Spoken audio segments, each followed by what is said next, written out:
How did you find Harry Redknapp? Obviously, those last few games when you had to go away to Aston Villa, and obviously the final game was Bristol City, and there was a 1-0 win. How did you find Harry and the whole process there?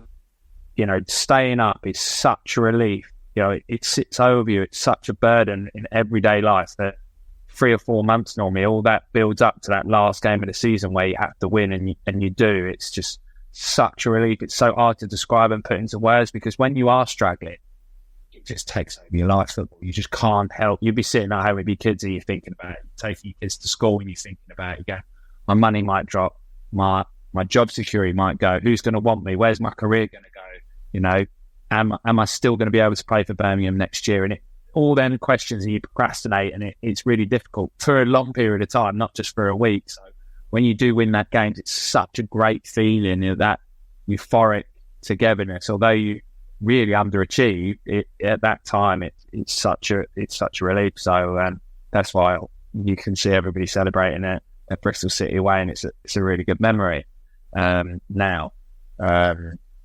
But yeah, it was difficult, and then Harry came in, and I really liked Harry, but he had different thoughts of what the club, how they wanted to progress and how he wanted to do it. He wanted to sign lads like Ashley Cole, and Robbie Keane was getting linked to the football club. He had real big names, and they ended up signing 3 lads from Brentford who actually, were really good players in their own right, but they're not the players that Harry had in his vision. He wanted to sign John Terry, Ashley Cole and Robbie Keane, so when you think of it like that, it's a different type of recruitment that happened, and it was a bit of a shotgun approach. We signed a lot of players on big deals, and some of them worked, some of them didn't, some of them half successful, some of them not so successful. So it was a bit of a scattergun approach, and the club's still struggling from that and having that. We ended up with points deducted further down the line. But I liked Steve as an assistant, and I think the lads were quite excited for Steve to come back into the football club. I got on with him when he was the assistant, and I felt it was a bit, when he got the manager's job, I felt that he was different. I didn't get the same feeling as what I did when he was the assistant. I thought Harry was pretty good at keeping him calm. He can be quite emotional, and it didn't really work out for Steve. And, I don't think I'm his biggest fan, and he's my biggest fan, if we're honest. So when we think about it and we kind of dissect it down, there was, Rowett, there was Zola, there was Redknapp, and then Cotterill. How was your relationship with Steve Cotterill? Because again, a little bit of a different management style.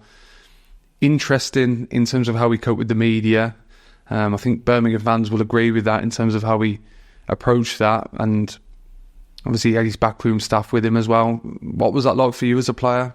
Steve was really knowledgeable about the level, and him and Harry really complemented each other really well. I think Harry had a really calming influence on the squad, and Steve's really enthusiastic, lots of energy, really puts his heart into it, and really emotional, and Harry sort of tailored him down a little bit. So I think a few of us were quite keen when he got the job. We're really happy that, after the club deciding to part with Harry, that Steve had got the job. And, I think his character slightly changed. He didn't have that influence, that calming influence of Harry, and Harry having that overall authority, I think was really good for Steve. And, I think he struggled with all the new players. It was still trying to find its way.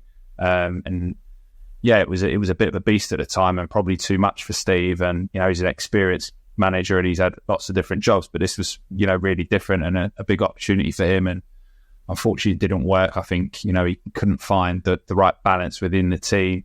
And like I say, he was really emotional, and I think he lost a bit of the connection with the fans and that alignment, and eventually lost his job. And I think there was a few players that felt that they should have been selected under him and didn't get enough game time. And I think he probably picked, if he went back to look at it, he probably picked some of the wrong teams. I think I remember a game against Aston Villa when there was me, Hotter, Shay Adams, Lucas Djukovic all sitting on the bench. And that didn't happen too many times when I was there and we were successful.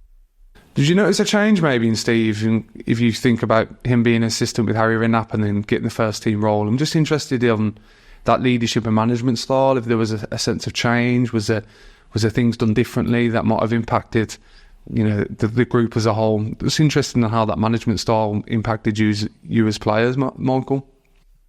Yeah, I think it was difficult for me for me personally, I was trying to be captain. There was lots of new players coming through, but my place in the team wasn't confirmed at that time. There was lots of people that come in. Harley and Mark Roberts had come in, and ultimately you sign players to improve your team. So, the club obviously felt that them two were gonna be playing. Paid a lot of money for both of them. So I was striving to keep my place in the team. So as a captain, when you are in that position and you're trying to lead the team, you're not quite sure where your position is within the group. That was difficult on a personal note. And then, trying to get used to Steve as the manager and having then different conversations. And, obviously you wanted to do it different to what Harry did. Whenever you change manager, it's always difficult. And, style of play changes, but also training changes, what the manager's demanding day to day. And as a leader, that's difficult to pick up on them signals sometimes and get them right. I think whenever there's change, it's not just what goes onto the pitch, it's the other stuff off the pitch as well. Certainly as captain, you're trying to see what's important to the manager and try and influence the squad and make sure that the team understands that as well. What was it like for you coming towards the end of your time at Birmingham? It was well documented around contract issues. Could you elaborate and give some insight on how that finished? Yeah, I think it goes the whole year really. When you look at that year, that last year, Gary was in charge Gary Monk was in charge this time after keeping us up quite comfortably the following year, the year before. And then at the beginning of that season, I know I was out of contract. There was lots of talks about the club being under an embargo. So you sort of waiting to see what's going to happen. I had a conversation with Gary, and Gary was quite honest and motivating. He was like, "Listen, I really like you. It's your opportunity to go and earn a good contract, go and play well, and you'll be fine." So there was a focus on me to do my job for that year, which I understood. Especially some of it as well, I'm sure, was that club probably wasn't in a position to offer any contracts out at that point. And then we signed Christian, and that put us Christian Pedersen, and that put us in a difficult position. And I think that hung over us for a little while about how many points are we going to have, what's going on within the football club, and there was a misalignment between what the club could do and what was coming on within the group. And to be fair, we knuckled down and we had a really good season. Shay Adams had a real breakthrough season, ended up scoring over 15 goals, and Lucas Djukovic, one of his most effective years that year. Them two were a real threat up front together, and it was a real exciting season. I went and scored 7 goals myself, which I was really proud of. It's the most I've scored in one of my seasons. So, it was a really good season personally. And, as I was coming to January, I thought that I'd be playing well enough. I didn't have any conversations with Birmingham because they put it to the end of the season. I had a few different things that had cropped up, one over in the MLS, which, I didn't pursue because I thought, I was going to get looked after at Birmingham. A couple of games before the season, we played Sheffield United on TV and played really well and got man of the match. And I was up getting given the man of the match award, and I saw Don, and Don was like, "Don't worry, the club's going to look after you. Realise you've got a young family, had a baby on the way in the May." And then got to the end of the season, and you think things are going to be quite straightforward. I wasn't looking for anything that I didn't deserve. I was feeling, we brought lots of players in. I was thinking I was going to get parity. I captained the club, played a lot of games that season, scored, a lot of goals, good championship experience, good age.